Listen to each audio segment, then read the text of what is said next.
producing something. Produce something. That's sexy. All right? And so you want to, overall, if you're a victim of racism, be producing what? Producing something that's better than racism. Now, what would be better than racism? Well, you look at racism and see what it's for. Well, it's for dominating and mistreating people based on color. That's what it's for.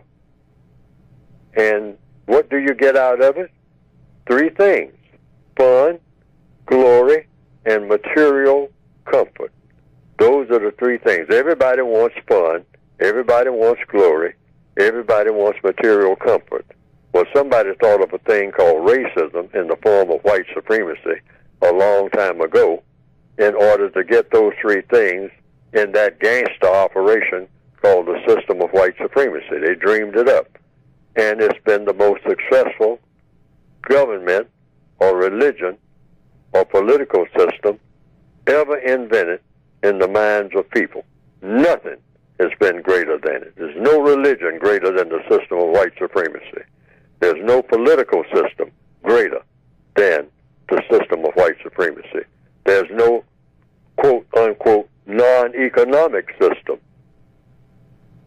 greater than the system of white supremacy. So what would be better than the system of white supremacy? Because which is the most powerful system of government ever thought up?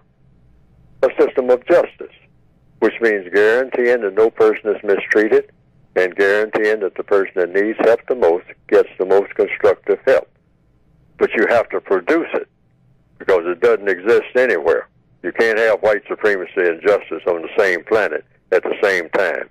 It doesn't compute.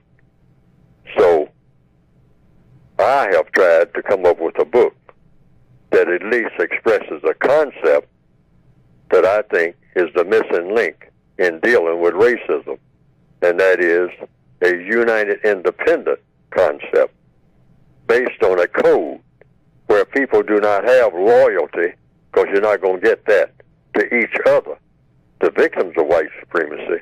That's not going to work, because in the system of white supremacy, the white supremacy won't let it work.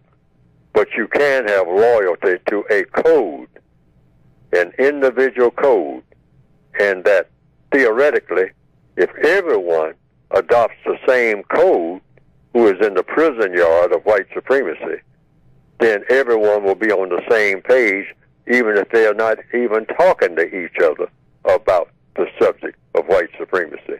But they are doing constructive things as best they can. And those constructive things will be automatically, as an individual, you're doing something constructive, and it's automatically eroding the system of white supremacy, even though you may not be immediately aware of it.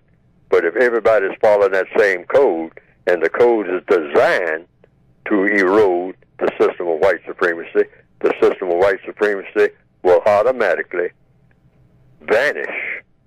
It will just vanish, almost like a miracle, because everyone who is a victim of it has a code. Each individual, things that you do, things that you don't do, things that you say, things that you don't say. And that's what the textbook for victims of white supremacy is supposed to be about. Okay. It's addressed to the individual. Go to producejustice.com. Producejustice.com.